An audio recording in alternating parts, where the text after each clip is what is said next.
So after a while, we are doing the Scrum Master interview question and discussion series kind of conversation again. So we have a professional and she's willing to talk about some of the question. It's more like a discussion rather than a Q&A, but let's see how we learn and explore these things together. Maybe you want to give a brief introduction of you before we get started with the questions. Yeah, so I would start with my introduction. So I would first like to thank you for the work that you are doing, and I have been looking into your like videos that you are sharing on daily basis on YouTube. So those are really helpful for us being a Scrum Master, because I was not having any prior experience working as a Scrum Master. I started very new and I looked into your videos, and it was like really helpful in implementing the things on real world. Actually, the tips that you share and the things that the way you give the sessions and solutions to the issues that we are facing on our daily basis, it is really helpful, and I would like to thank you very much, and I would like to say you that please keep on doing such kind of videos. Perfect. Yeah, thank you.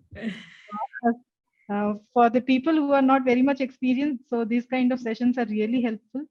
So that and if I'm taking a Scrum Master as my new career path without any experience, so it really adds on to our knowledge base. Thank you for that. And I would start with my introduction. I would say that it's like 6.5 years plus of experience, IT industry experience, that I am currently holding, and I'm coming from a development background. So I have worked for around 3.5 years in development work, and my core skill was Java and Spring Boot, Spring microservices, and many more new edge technologies. Then I decided to move on to a Scrum Master role. So it's been 3 years that I am currently working in a Scrum Master role.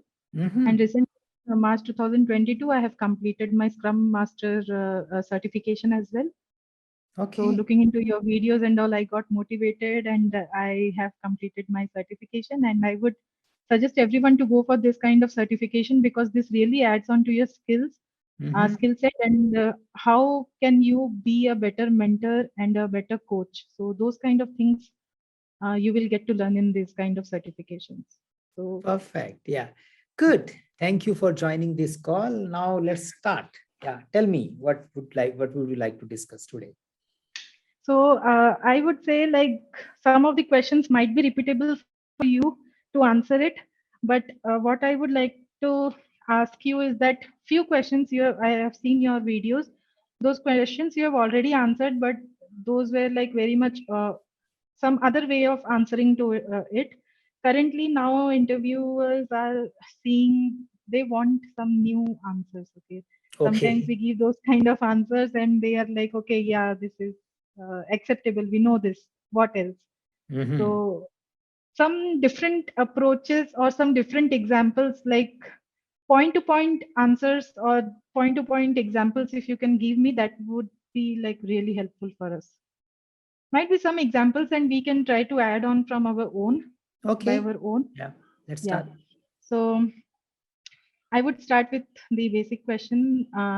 So the people that they are asking during the interviews are unplanned leave management. So they give us a scenario like, if you have a situation that someone in your team is taking a lot of unplanned leaves, then how are you going to coach them, and how are you going to bring them on track, and how are you going to get your stories delivered on time?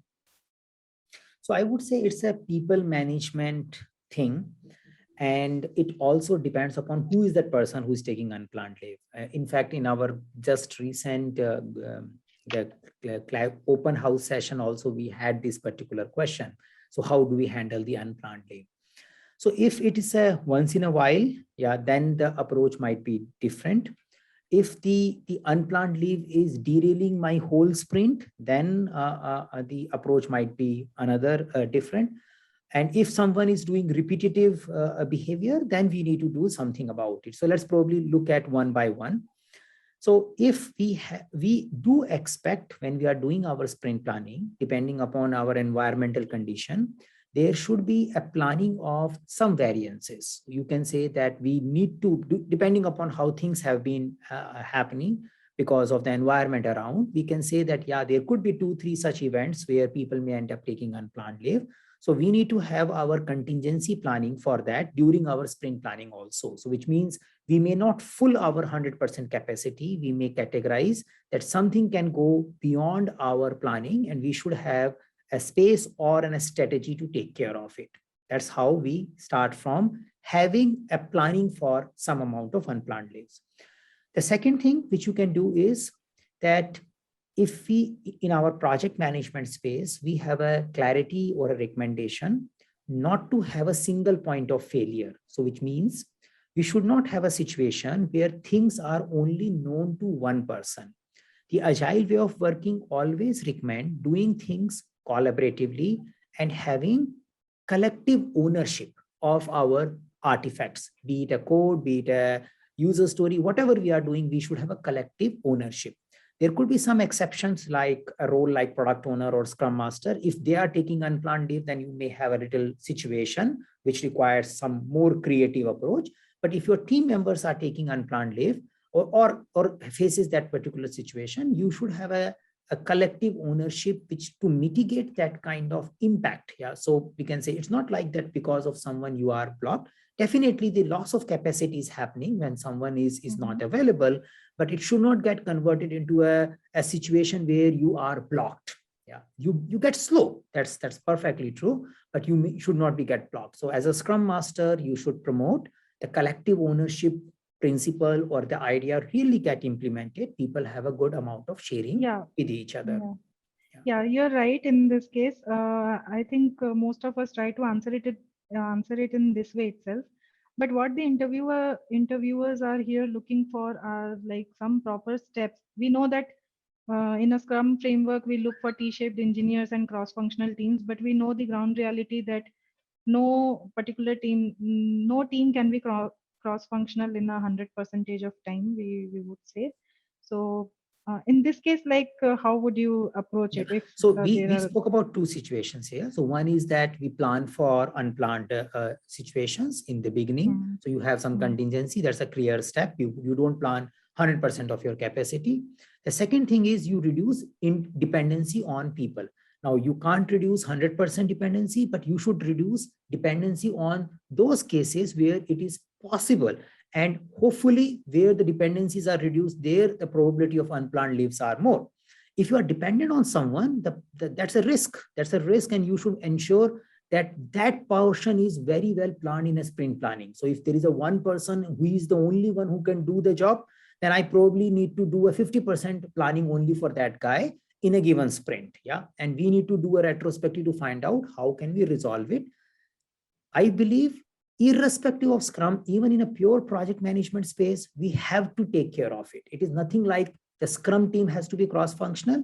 It's a requirement that we should not have a single point of failure. I'm not saying everybody should know everything. Yeah, we should not. But if I have a one guy only and he's the only one who can do something, then I am inviting a problem for myself. I may have a reason to be in that problem, but should not be for very long. I should have a backup for each and everything, irrespective of I use Scrum or doesn't use Scrum. That's the second thing. The third thing is if you see one particular trend, one person is going through all these kind of situations, then probably I need to have a conversation and remove the person from the team if nothing works out. So it's like that we need to have a clarity. How do we work? If someone takes unscheduled 3 to 4 leaves in a given sprint, it has been happening for more than 1 month. We cannot let everybody else suffer because of this one person. Because everybody else is facing the situation and we are losing the capacity and we are getting into trouble. Maybe that person is not suitable for this team. If we don't have a thing, we should be okay to let the person removed from that particular team. How can I work with someone who says, I am not sure I will come tomorrow or not? Yeah. How long? How long I will work? How long I will work, irrespective of I use Scrum or I use project management or whatever it is. If I'm working with someone where I don't have a predictability of this guy will show up tomorrow or not, then I better stop working with that person. And or because of any reason, if you keep that person, at least not plan that person in my team. So my recommendation here is give these answer based on examples, what has happened in your team. So you may bring up the example that, 6 months ago, we had that person, we end up firing him. You may bring an example that Is it we had okay? this situation that we were working with this guy regularly and we end up doing something about it. So you bring your situations there, names there, months there, then it will be effective. Is it okay if we say that we have removed that person from our team, or we have fired the person because It of should his be behavior? reality. It should be reality with you. And if it's a reality, Will it it's a look good? reality. Will it look good if we answer it that way? Because most of the time, I don't go in such kind of So it's a answers. reality. It's a Yeah. reality. It's a reality to deal with. See, idea here is we expect everybody commit to it. Yeah. Now, Yes. the basic assumption in agile way of working is we work on the motivated individuals, the individuals who are committing to work. Now, what if the situation when you don't have a motivated individual, when you have a person who is saying I am working and not working? Yeah. So the person says, I will do it tomorrow and don't show up tomorrow. Whenever there is a critical things happening, he has an excuse. He disappears. Yeah. And you have done 10 coaching calls with him. You have a wrong recruitment. Yeah. So what do you do with your wrong recruitment? You just keep tolerating that person. You will give an example. And usually, if I talk about my personal space, in the last 20-25 years, I might have done 3-4 such instances only when I end up removing the person. But that possibility always exists. So in a 20-year time, if I have done 3 times, I can say it's less than like 3-4 years you do a one such instance, but that possibility exists. Yeah. Okay. Fine. Okay. Then coming to the next question, I would say, if you see during mid of your sprint, you have a spillover and you suspect that you are going to spill it over. So they what they want to ask is like, give me such proper example of how you are going to communicate it to your stakeholders and how you're going to communicate it to your peers. So That's the it's perfect like thing. generally we know how we need to answer it. We have seen it in your videos, but I need some examples over here. So that's the perfect thing. And that is how you should answer these kind of situational questions. So whatever example I am giving, they are starting point, but you need to bring your example this week, this incident, the whole story, not only that I will do A, I will do B. So you may talk about that this thing was happening. We had a dependency on a particular API. That API didn't turn the way we were expecting. We did some kind of enabler or exploration before, but when we started working in this sprint, we discovered it was not something which we were expecting. To give that particular example, which probably you have seen. Now you have a situation, you realize that situation, we had a raise of impediment in a previous daily scrum. We thought it will be requiring some, probably we should be able to take care of it. We looked into that during that day. And then by the next daily scrum, it was clear that this is not going to get done. Yeah. And it was pretty much visible to our product owner as well. If he was, now it depends upon what kind of product owner you have. You have a product owner participating in a daily scrum, or you have a product owner who stays away from the team. So you need to bring your example that, okay, you were, the product owner was knowing or not knowing, you need to come with that particular thing. And if the product owner is knowing, then you discussed with them, you figured it out, what possible we can do. And then the product owner took it to the stakeholder to talk about. Now, if the product owner is not part of the team and product owner is the someone has to be communicated to, then the responsibility will go to the scrum master, probably that, you had this situation, you communicated it, and then you have a communication channel for such kind of escalation. So you have an agreement that if anything goes wrong, because such kind of events, such kind of events are not rare. They are expected to happen at least once in every 3 sprints. If you are meeting your sprint commitments all the time, it means you are playing very safe. You are keeping too much contingencies. And there is no variability left, then you probably should not do Scrum. You have too much predictability. But if you have unpredictable requirement, if you have unpredictability in the things, and if you are trying to do more than what you possibly can do, you are doing aggressive targets, then once in a 3 sprints, you will miss the target also. So this is something it's a day-to-day thing. And based on that, you have a communication channel established. It is nothing like something rare happening. You activate that communication channel and you work with whatever is appropriate. So see what is happening in your current environment. I'm sure in your current environment also, you must not be meeting your sprint goals all the time consecutively in 4 or 5 iterations. If you are doing it, then there could be something wrong, bigger wrong than happening. And how do you handle it? And how possibly you should handle it? There could be some situation where the criticality of the situation is very high. You can say that this sprint was so critical because we were expecting the commercial release at the end of it. Then such kind of discussion may become a little critical discussion, may require people putting extra effort rather than just having discussion and postponing it.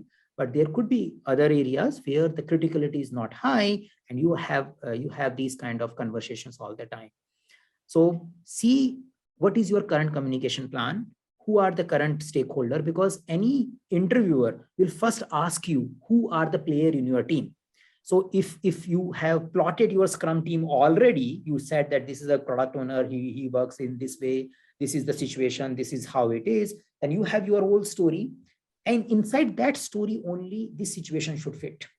Then you can say, okay, if this situation happens, this is the guy. You use the name. Yeah, this is the guy. Don't use the name product owner. Use the name of the product owner. I will talk to this person. This is how it happens. We have a sync up call. We do a stakeholder communication. This is how we manage it. So bring the example. That's what I can say. Yeah. Okay. And next question is like, it's a behavioral question, I would say. How comfortable you are escalating the like dependencies or any spillovers to your management team or any like high level people? So how comfortable you are in doing those kind of work? So what when I should need you some, escalate?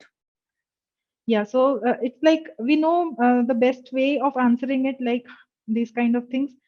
I'm not sure what they're looking for. They're looking for some example or When should you some escalate? scenario. When should you escalate? What makes you When, escalate something?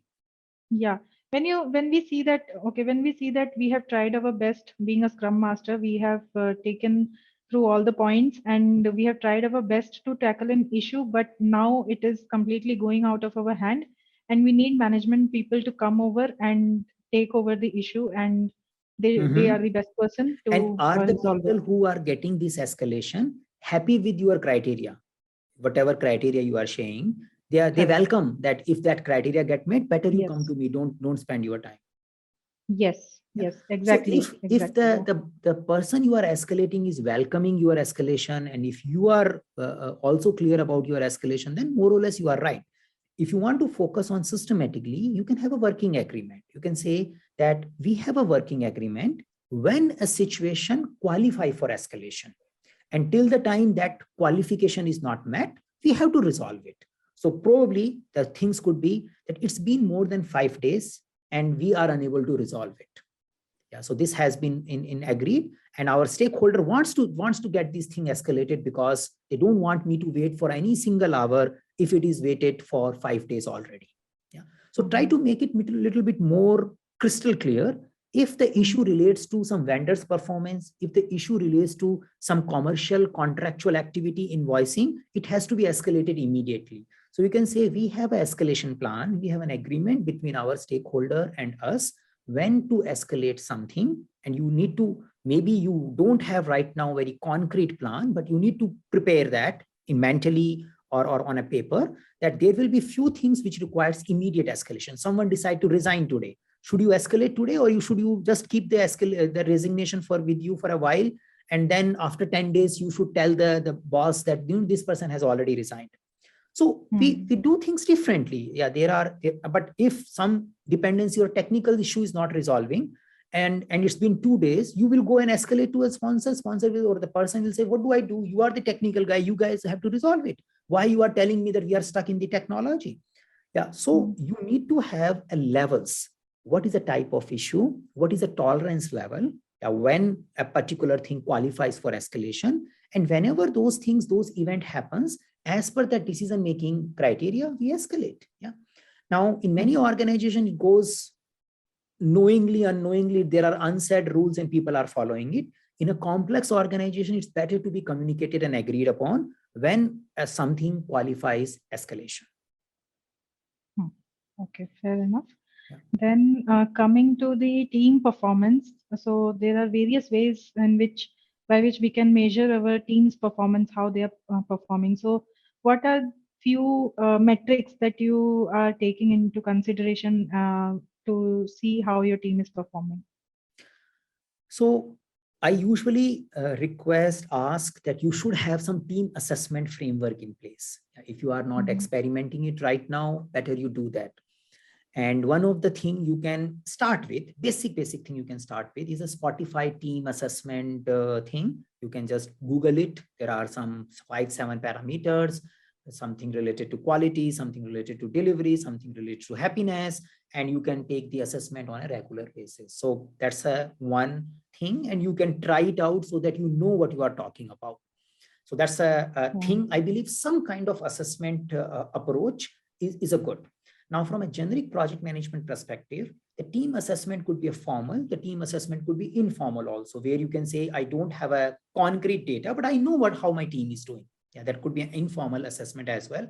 But if the interviewer is asking this question, they might be looking for some formal assessment. Now, the formal assessment will have some set of parameters, and against those parameters, you are expected to assess, or the people or the team is expected to self-assess themselves. So there are parameters where you collect the survey, maybe as a retrospective event, like, okay, how are you feeling? How you felt supported in this particular iteration?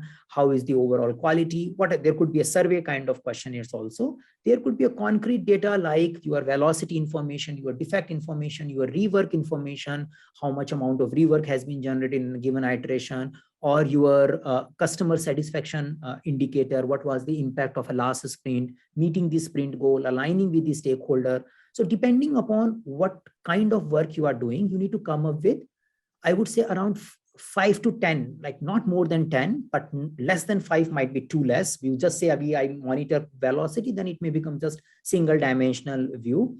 So up to 5 to 10 parameters there should be, which you should be comfortable talking about for your team. You can take help from Spotify team assessment that can help you in identifying. And based on those parameters, you need to create reflection activity. It could be a part of retrospective, maybe alternate retrospective, you focus on team assessment, and where the team reflect on and improve their communication, their team charter, their way of planning to become better effective in the near future. So you have a mechanism to show what is working, and then you need to do a reflection. Okay, fine. Then I have conflict management. So here I'm exactly looking for 3 examples on each level, like one on stakeholder level of conflict management that you have come across, product owner conflict management, and team owner conflict management. So just 3 examples, I think that should be enough. So as I say that you have a story now, you are talking about your team, you are talking about your stakeholder, you are talking about your product. So whatever example you give, that should fit in that story. Yeah, it should not look something coming from outside. Now, what kind of conflicts usually comes? So when you talk about stakeholder, the conflict would be the difference of values and priorities. Some stakeholders might be focused on quality. They want that there should not be any defect when we make a release. Some stakeholder will be focusing on product release. The sooner we release, the better it is. We will take care of quality later on.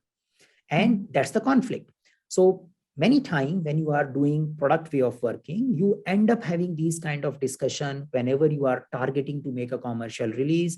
The sales people will be pushing you to release because they have to meet some particular guideline. And the people who are expected to take care of support, the people who are expected to take care of the rework which is coming, the reports and the other things, will try to not to have it till the time we take care of various open issues which we have, because they understand these open issues will make our product difficult to run in the thing. So that's a usual type of conflict, which is a different values. So now here I spoke about a value of a quality versus time.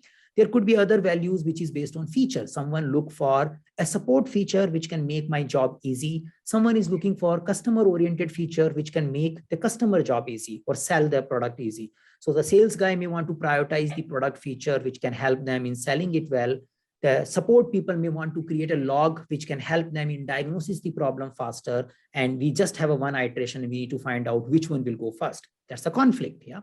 So these kind of value diversity conflicts, you should see, you must be facing it if you observe your backlog refinement meeting, if you observe your sprint review meeting, if the right stakeholders are coming, that's the if condition, then you see these conflicts happening all the time. If nobody comes in your refinement meeting, or hardly anyone, who is the only guy who tells you this is what we have to do, then you don't experience these kind of things directly. Maybe these things are happening somewhere else. So bring the example, make the whole story that we had a retrospective, say, a backlog refinement meeting. This is how the person came in. This was the priority. We had a iteration review meeting. This the person came in. This was the priority, and this is how we think. Now, how do you possible resolve these things? By way of making alignment in the value. Yeah. So you focus on what is the cost, what is the benefit of releasing early, what are the risks associated with releasing early. We quantified that what is the maximum amount of rework it can create for us if those defects comes into the production. We understood the impact of it and what are the commercial advantage we are getting by releasing it now. So we had that information available. We had an information of rework available. And we know that if the rework will come, it will derail our future roadmaps, because if we need to take a rework, we will have a delay of 20 to 30% in our upcoming releases.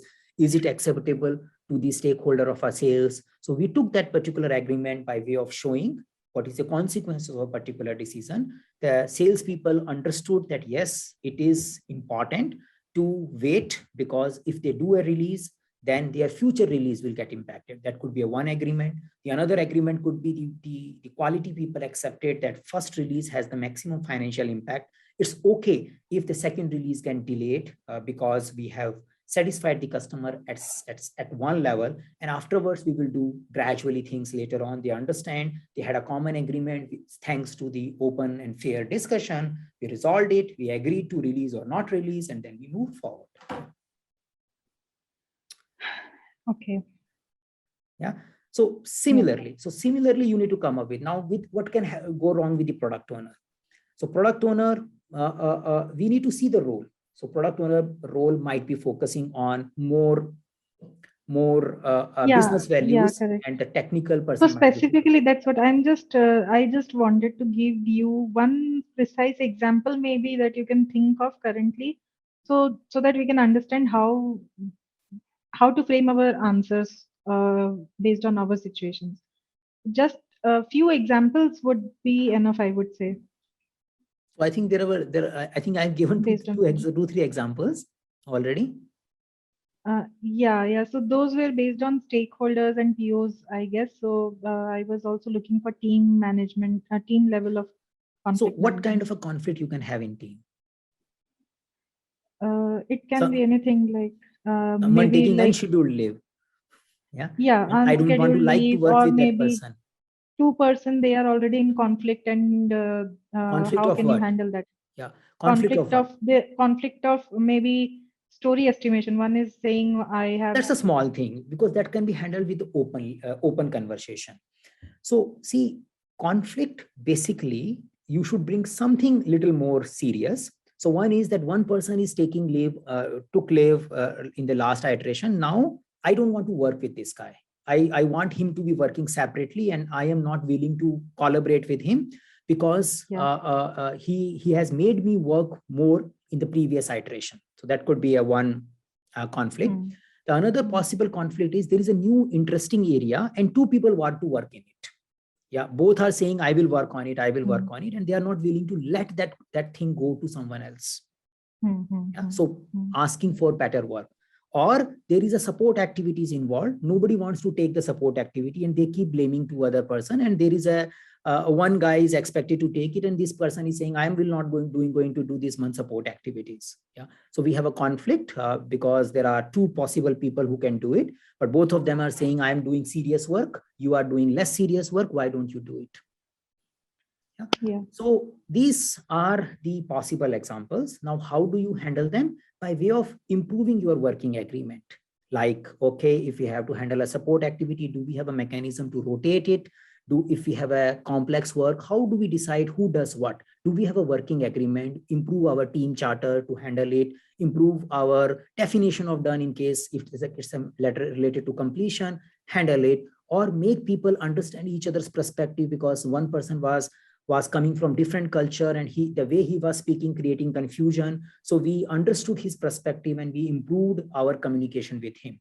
So it could be the resolution with the help of better ground rule, by better understanding the person's situation. The person who was taking unscheduled leave, he opened up a particular situation he had in the last week, and he make it clear that going forward, these kind of things are not probable. By appreciating his situation, since he opened up, people found him easy to trust, and then overall conflict get resolved because the trust got increased. So one conflict can improve by way of improving the trust. Another conflict can improve by way of having working agreement. So those kind of examples you can bring from your team. Okay, thank you for that. Then coming to risk management. So when we are doing a sprint planning, so what are the kind of risks that we plan for a sprint, and what are the mitigation steps for that? So just few examples would do, not many. Some precise examples. So you have an iteration, and what is the risk? You may not be able to meet iteration goals, sprint goals. Simple. Yeah, there are situations which can derail you from your sprint goals.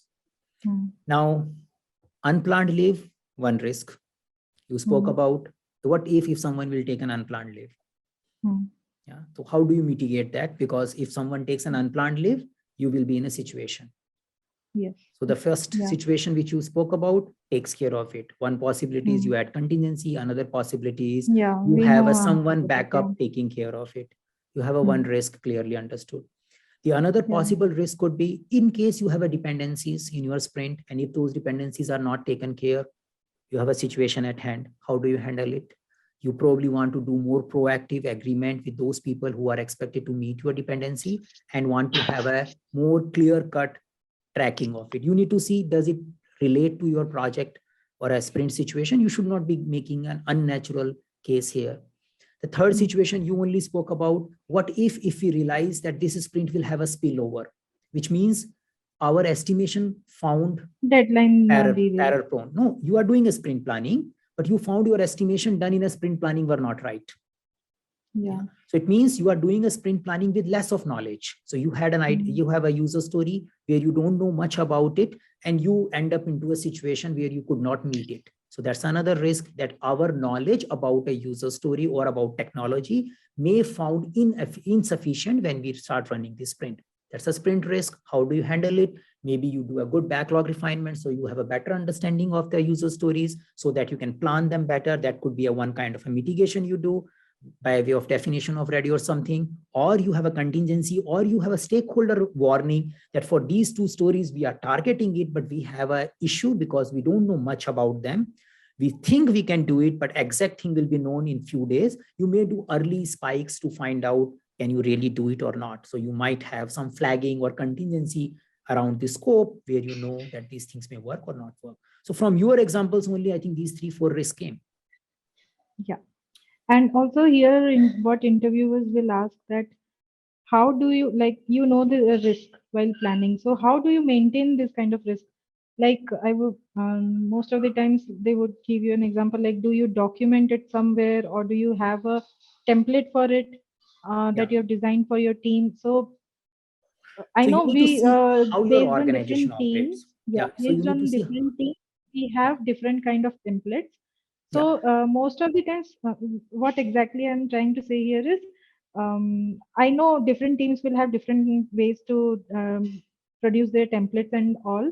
So here, most of the times, interviewers, like, I'm trying to ask this question you again, because it's like I know the answer for my team how it works, but the people who are going to see the video, so I think they will get benefited out of it. They will know that, okay, these are the kind of questions that can come to you, and be prepared. In a simple word, there are two levels of risk handling when we talk about Scrum we look at our project management flavor of Scrum. Pure Scrum way of working may not explain how to handle it, but when we do a Scrum or project inside the project, one is that you are handling a sprint level risk, which is, or iteration level risk, which are only focusing on what can go wrong in your current sprint. In general, they should be very much visible on your current Kanban board, task board, risk board, and they should be of a topic of a discussion of each daily Scrum. It's like an impediment board. You need to keep them talking every day. They are just not somewhere lying and nobody looks at them. Yeah, that's the important thing. So iteration level risk should be available at some visual indicator, visual place, wherever you put your task boards, more or less at the same place, you can have a risk board, or you need to have some mechanism to put it there. Now, there could be some risks which are going beyond iteration. Yeah, they might be impacting upcoming milestones, future product delivery, etc., etc. Those risks should be a topic of discussion of a backlog refinement meeting, because based on those risks, you may discover a new user story. Based on those risks, you may discover a new technological exploration. Based on those risks, you may end up reprioritizing your product backlog, because the future strategy is coming from backlog refinement only. So now we need to find out what is a mechanism to show those risks to a backlog refinement meeting. So there is a one goal that iteration risk should be shown to everyone every day and should be discussed in a daily Scrum. There is always sight on it. The future level risk should be discussed in iteration review as well as backlog refinement meeting regularly, and should get reflected in a product backlog. So for those, so there is a possibility you have a discussion, put it there, and once they are taken care in backlog refinement, you don't have to document them anywhere, because they have been planned. Some iteration, some item has been planned to take care of that risk. But if you are working in a hybrid project, then you may have a formal risk register where you talk about the impact and actions and etc. You have taken, and those kind of a risk report may happen on an infrequent basis. So you have a monthly report or iteration closing report, and those reports may require recording, and impact of those risks need to be seen.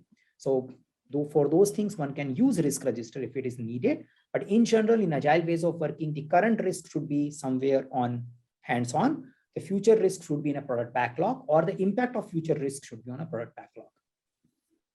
Okay, so this is designing this kind of board in Jira is possible, right? That is what. Yes.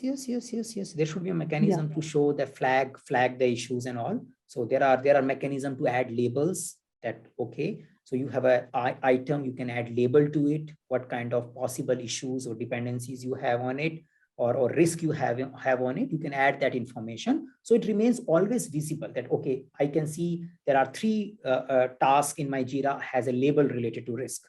So I also see them. Do we have something in Jira specific, some specific kind of report where like some examples we can give that, okay, this kind of report I have so we can made make for a my separate team. video on Jira. We can show that how to possibly highlight the iteration level risk in Jira. Yeah, we will do that. Yeah, sure. Okay, that can be another topic.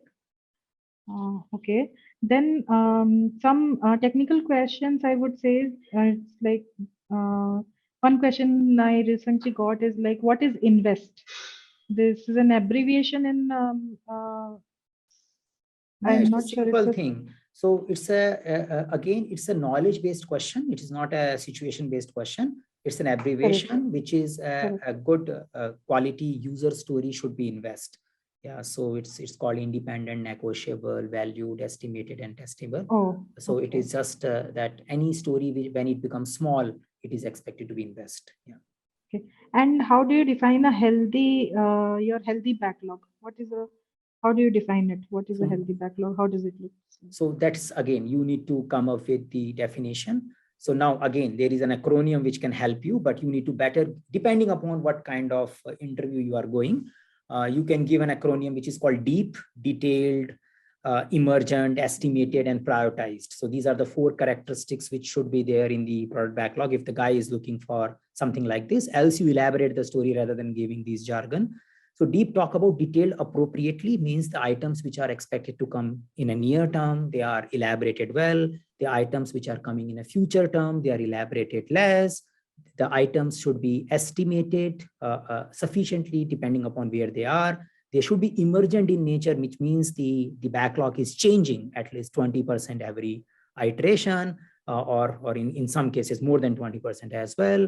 And it should be prioritized. The priorities are decided so that you know what is coming when. Yeah.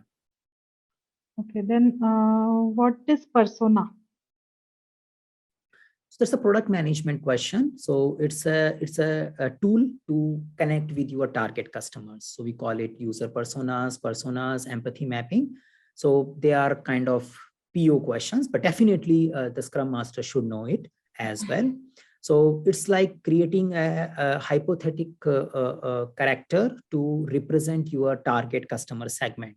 So say if you are making a product for the say office going people, so you want to create a character of an office going guy and say there is a person who lives here, he travels this much kilometer, and he lives in this particular locality, he works in this particular office, this is what the guy eats, this is how the guy lives his life, and you create a character of that person, and that's called user persona.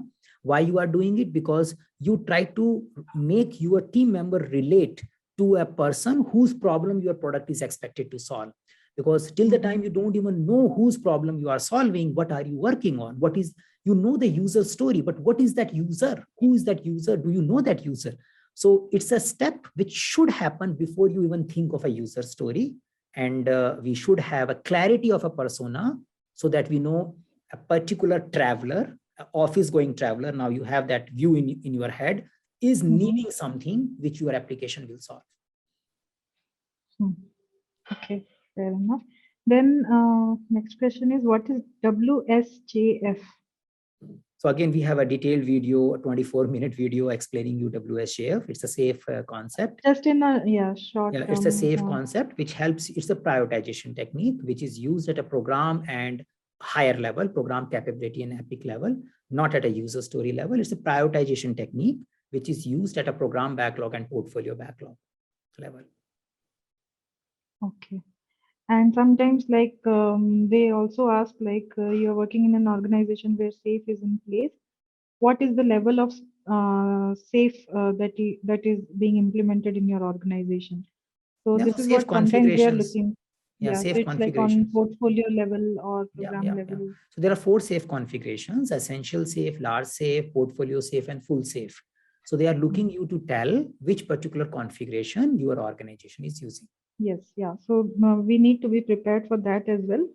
If you are using SAFe, I think that will be a very ready-made information to you, because that's something you do day in, day out. You don't have to put pressure on your mind. Probably if one has not learned about SAFe, even if they are using SAFe, then they remain confused. So my recommendation would be that if you have an opportunity to work in a safe environment, which is a very good thing, but don't miss that opportunity by not knowing the SAFe terminologies. So if you know, if you have been working in SAFe, you should be knowing what is feature, what is WSJF, what is cost of delay, what is a program backlog, what is a team backlog, and you should not be putting any effort to know that. Yeah. And because you are working day in, day out about that. So formally learning SAFe, if you have an opportunity to work in SAFe, is a good idea for anyone. Okay, sure. Then next question is PI planning, related to PI planning. What they try to see is like, if you are going to a PI planning meeting, what is the input that you take to your PI planning meetings? Being, we need to answer it being a Scrum Master. They are not looking like on a program level what happens in PI planning. Being a Scrum Master, what is your responsibility? What you do in a PI planning. Yeah. So that's the whole thing. So whenever you study PI planning, you need to see how as a developer I prepare for PI planning, how as a Scrum Master I prepare for PI planning, how as a PO I prepare for PI planning. So like even the role of a Scrum Master is a role specific thing. We expect the person to explain what I do as a Scrum Master for PI planning. So things like you need to know the capacity, if people are expected to take unplanned leave or not taking unplanned leave, you should ensure the people have sufficient understanding of the program, that the things which they are planning. That's the basic thing you need to take it, the clear understanding of the upcoming capacity of the PI. Yeah. And a clear understanding of the learning from a previous PI. So as a Scrum Master, I need to ensure that these two things are very well understood. Another possibility is whenever we were doing backlog refinement activities before PI planning meeting, I need to ensure that people are spending sufficient time to understand the features which are expected to get discussed in upcoming PI. So sufficient level of understanding of a user story, which is also a joint responsibility of product owner before going to the PI, ensuring that we have a clarity of our past velocity and future capacity. So we know what we have done in past, which helps us in projecting us what we are going to do in upcoming 4 iteration. And we are taking the learning from our previous experience related to dependencies, etc., and we won't repeat that in the planning meeting this time. So that much I should go as a preparation, and rest I facilitate my role, my part of the role in a PI planning meeting. Okay. Then next question is, being a Scrum Master, what are the kind of reports that you share to your management team, stakeholders? Like what are the kind of reports that you regularly share it with them on a maybe weekly basis so this is something, again, the sprint closure report. If you are using Jira, so you have all those things. So you know what all you prepare. You prepare the sprint closure report as well. So you talk about the things which you use. As I said, for team assessment also, it should not be just 1 or 2. It should not be too many.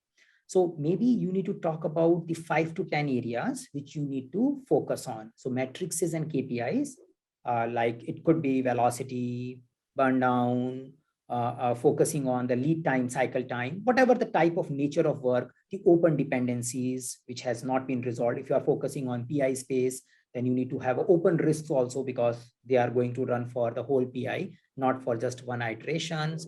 The percentage of achievement of the previous sprint goals, the learning has been achieved in a previous sprint. Sometimes the organization also talk about amount of backlog refinement has happened, what all the new things has been added, what has been the change in the overall release plan. So some matrices I shared here, something like this you need to share. Yeah, but be clear, this whole answer will be very different if you are focusing on Scrum reports, you are reporting in a project context, or you are reporting in a safe context. If you answer it differently, because see, in a safe word, the focus of risk will be also for the whole PI. It is not just limited to current iteration. Yeah. So the whole discussion is that I need to talk about the open risks which are there on my current PI. If I am focusing on Scrum way of working, I may not need to talk about anything which is an open risk, because whatever is open is taken care in a backlog refinement. So safe reports becomes very different. The Scaled Agile has a lot of recommendations for you. You can go to Scaled Agile, see their flow metrics. They have a flow matrix which they recommend team to present to. You focus on those flow metrics. Okay, fine. Then next question is, how do you increase your team's velocity? Yeah. So see, if someone knows how do I increase my productivity, there is a one simple way I can increase the velocity by estimating more. That's a simple word. Probably they are expecting of how do we get more done in a limited time. Yeah, that's the thing. And they are using the term velocity. So how do you do that? You want to focus on yourself also. How do you manage your own velocity? Yeah, how do you manage your own effectiveness? And do you have a story to tell? Yeah. So basically, how do you do that? One of the only magical things to improve your efficiency is do less rework.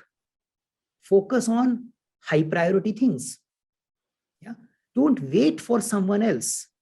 Whenever you want to work on something, you can work on something. So where do you waste time?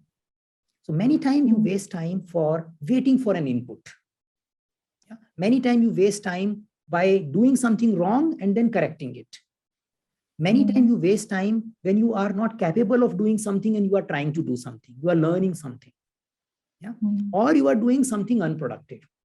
Now, irrespective of project life cycle, irrespective of it, these are the things you need to use for improving yourself as well as for others.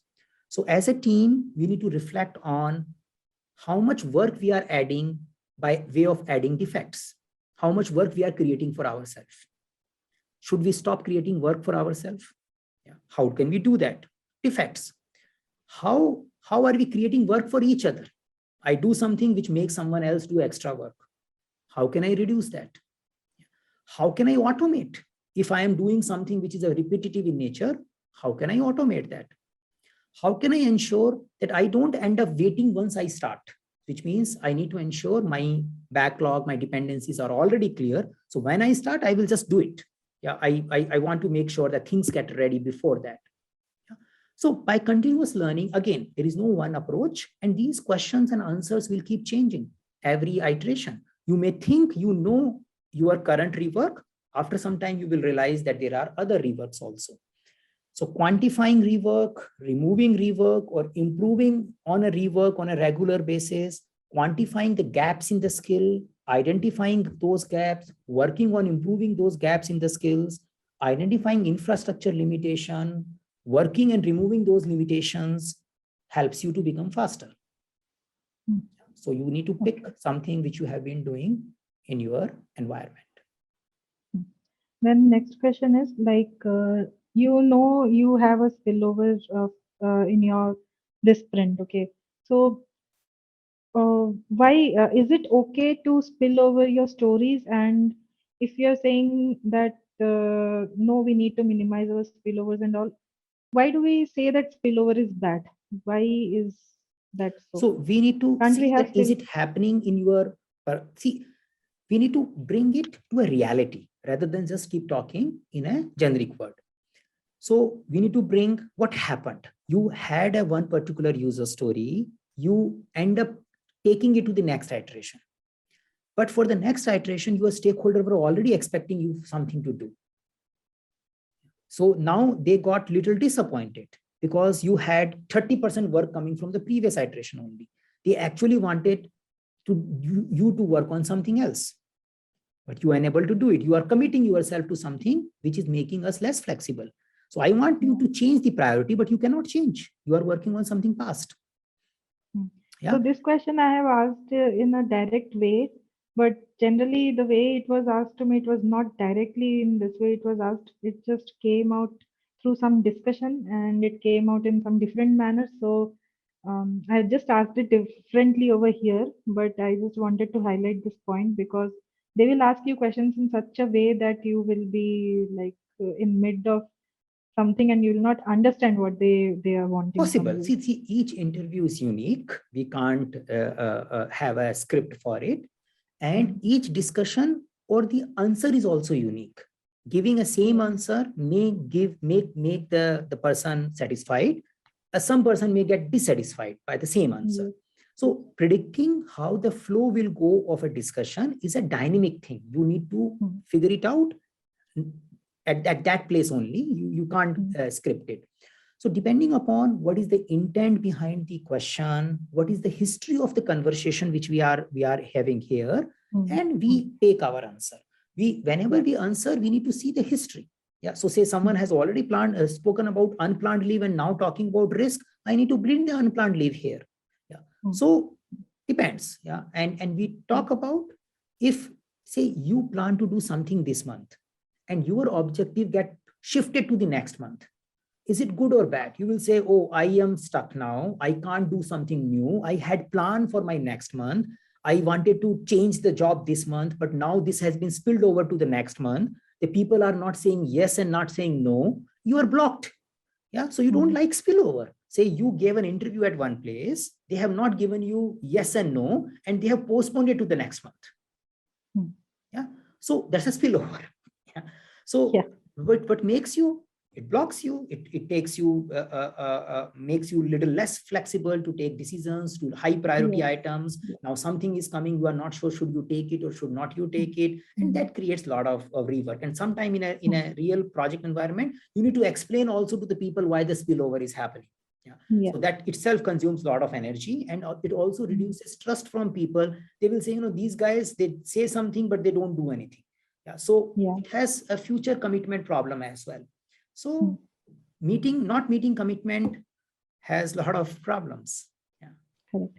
The next question is like, if you are joining as a new Scrum Master and you have to deal with a very old mindset of people where they are working like senior level person who is not ready to change to agile, but if you try to make him understand, he will understand. So how are you going to inspire him to work on agile kind of mindset and change from that kind of working to old kind of working to the new way of working? How So will you convince I would say that you him? bring an example, yeah, rather Yes, than you give a yes, generic philosophical story. correct. Yeah. Yeah, I'm So looking for you an talk example. about that when you have worked in that space. So you bring something and what has worked. Yeah. Now, again, there are different people, they behave differently. It's better if you bring two examples. One person, it was helpful, the another person, it was differently. In some case, person liked the idea, he understood the rationals behind it, and he wanted to experiment it.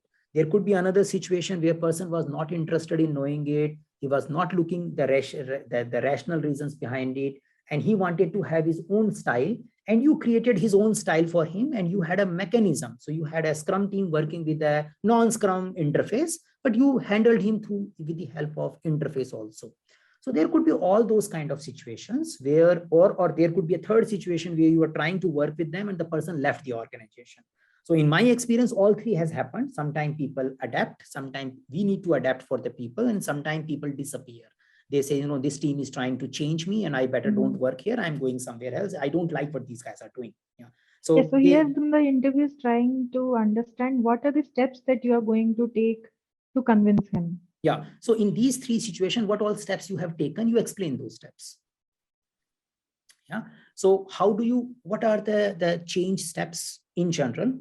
So it is nothing, convincing is nowhere different than convincing you to buy a particular soft drink.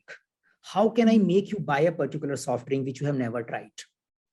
Yeah. Mhm. Same way, I want to make you more or less convince, follow the same style. Now, may I succeed? May I not succeed? Yeah, there is a possibility. You may buy the soft drink or you may buy it once, you may not buy it later. So what do you Mhm. do? A general thing, some people will invoke emotions. Some people will say, everybody is doing, why don't you do it? That's an emotional pitch. Yeah. Some people will try to give a rational pitch. They will come up with a case study and says, these are the benefits of doing it. You see the advertisement every other day. So you may say, I talk about the benefits. I talk about the rational pitch. Now, before you do all this, you need to understand the persona of the person. The Mhm. soft drink may need to be sold to a one particular persona differently and another particular personas differently. If I understand this person will understand logic, I will talk logic. If I understand this person will not understand logic, I will talk emotions with it. So I need to connect with that person, and that's a persona empathy. So first I need to understand the person's pain points, his values, his advantages and disadvantages. I get into his shoes, doing a persona mapping. You understand that, have a one-on-one conversation, try to understand what are his priorities and how he sees the world. Now, based on that, you come up with the next level strategy. So you can say, okay, once I understood you, we had a long conversation, the fear you have for changing, the fear you have, the loss you see in changing, or the advantage you have in the current way of working, we need to understand that. Once I understood it, then I talk about, okay, can I explain it rationally? Can I explain it emotionally back to the person? Yeah. So you understood, you explained back, and then you ask him for some experimental time because the person may have a hesitation of trying it out. So I learned you, I explained you, then I give you knowledge and training. I help you to show you how it works. I ask you to only use it for 2 days, a new tool or a new way of working, only attend meeting for next 2 weeks. So I give you some experimentation time and I make you feel it by way of training, by way of mentoring, by way of handholding. And then I take a feedback from you. And based on that, we come up with a future roadmap. If you like that 2 week experiment, then probably we will figure it out. How do we take it forward? Yeah. Here I want to add we can add one more thing over here, that we can go back and look into our agile manifesto that we have, the 4 values and 12 principles that we have, and if we try to talk about those, some of those principles, bring some examples out of it, and make the interview understand that okay, I can bring on examples from the principles that we have in our agile manifesto, and this is how I'm going to uh, like share the examples to the person that I'm handling or dealing with. So if we try to bring that perspective also in this kind of answer, then I think that is going to add, because recently I had an interview, and it's like So if you have done two this, different if you have people. done this, then it's good idea. Yeah, if you have No, done this. no, I think I have not done that. The way you were answering, I was trying to answer it that way. But he was actually looking for this kind of an answer, because, see, what one thing I would say, that when we are giving an interview and the other person is, when he's trying to introduce you, you should very like you should see what is the position of that person, whether Perfect. he's a Yeah, program level, whether he's a perfect. program manager, or he's an enterprise level agile coach. So in that way, the answer that they are expecting from you will be very much different, because I Perfect. have faced this question from two people. One was a Perfect. program manager, and one was a enterprise level agile So if coach. you have got an idea what kind of Hmm. answers the person is expecting, definitely you should follow that. Yeah. Yes, So so perfect. this If you is see what. the person is talking about theories and agile manifesto and all those things and explanation, then you give a sales pitch for agile manifesto. Yeah, correct. So I just wanted to add over here, because we generally, I was also not under this impression. I was completely not going in that direction, but he was actually looking for that kind of an answer Yeah. from me, Okay. being an agile coach. So he was looking for that. Then next question, what I have is, if you know that you are already spilling over and you know you are going to be delayed on your work, how are you going to bring back your project on track? Like, what are the steps that you are I taking think we to spoke bring about back your it project as on a track? second or third conversation.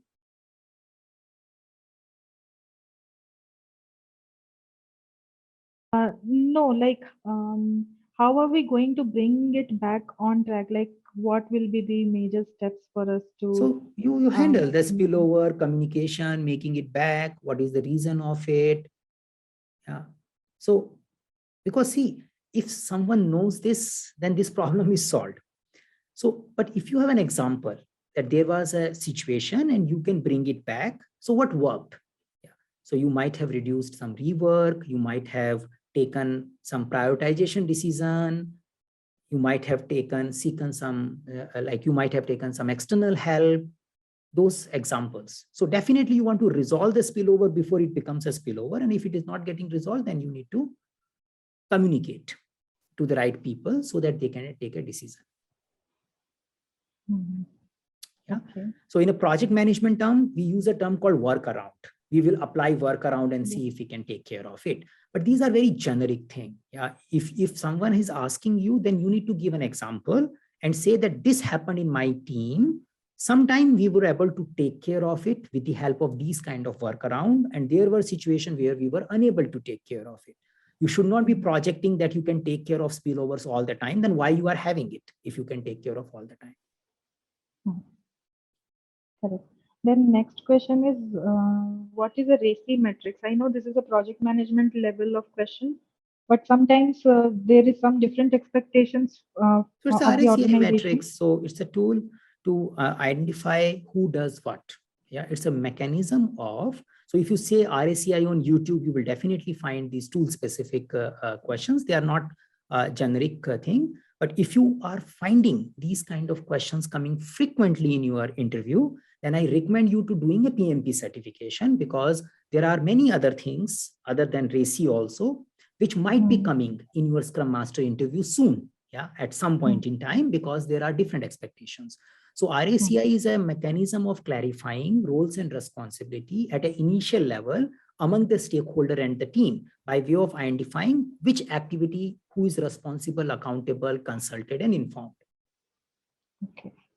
Okay. Fair enough. Then next question is, if you are like not experienced on the same tech stack that your team is working, then how do you know that your team is estimating the stories right in the correct manner? Like, they're not giving any wrong estimations. How will you know, because you are not coming from the same background? So if you are an expert, then better you do the technical job and probably earn more money, because technology jobs are giving more money than Scrum Master nowadays. Yeah. So whatever you are, whatever X expertise you have, the assumption of agile way of working is assumption that your people know far more than you. Yeah, that's an assumption. If that assumption is wrong, then you are in a situation. Yeah, that again, you can't deny that you are in a situation. Now, you don't have to know it is right or wrong. You just need to ensure that it is reflected upon, because we don't know what is right and what is wrong. But we will learn it next day or day after. So whatever estimations are happening, we are working on them and we keep the system transparent. We have a daily scrum. We see what is moving, what is not moving. We have a collaboration. We have a transparency in the system. If we see the transparency in the system is not working, and with the transparency in the system, you realize that we end up estimating wrong. We are done 50% early, or we end up doing less than 50%. Then we need to reflect on it and move forward. Now, in general, the agile way of working assumes good faith. It assumes that we are dealing with the people who are doing their best effort and best judgment. I just need to transparently reflect on that. If that is not true, then probably you need to ask third party to review everybody's experience. You may need to an approving process. So in a traditional project management space, you do an estimation, then there will be a system architect who will do a review of that estimation. Yeah. And only when the sign off of that person will happen, project manager will accept it. Yeah. If that is not happening, project manager will say, no, this is just a team level estimate. I need an expert advice on it. So I probably feel that that will not be the situation nowadays. So how do we know? With the help of facilitation and reflection. But if there are some compliance thing, if the management trust is very less, if it's a so-called project management, then I need to invite that expert who can validate it. You have a something, you can't validate it. What do? Yeah, you need to get someone to validate it. Yes. Okay. Yeah. Okay. I think with this, I'm done with my questions as of now. Yeah. I have a few more questions, but I think we can. Good enough for this discussion. Maybe if you explore something more, we'll see. And let's see if you get more queries, we probably add something else, something like schedule like this for it. Yeah, we will add some video on Jira, risk management space of it. I think we were planning to add control chart for Jira soon. So we will add the risk management of Jira as well today or soon. Yeah, there were a few more queries, but yeah, this one we will add soon. In a 1 or 2 weeks time, you should see something. Hopefully you are following our Jira videos. I think we have 14, 15 videos already. Yes. We'll add something around risk as well. Yeah. Okay. This was very much helpful actually. Perfect. And I have many questions other than this, but I think it's enough for the day today. I know. We can have one session again. Yes. We can plan some time after a week or so, and then we can see. Yes. I'll collate the questions and I'll try to connect with you again and we can discuss on it. Perfect. Yeah. Good.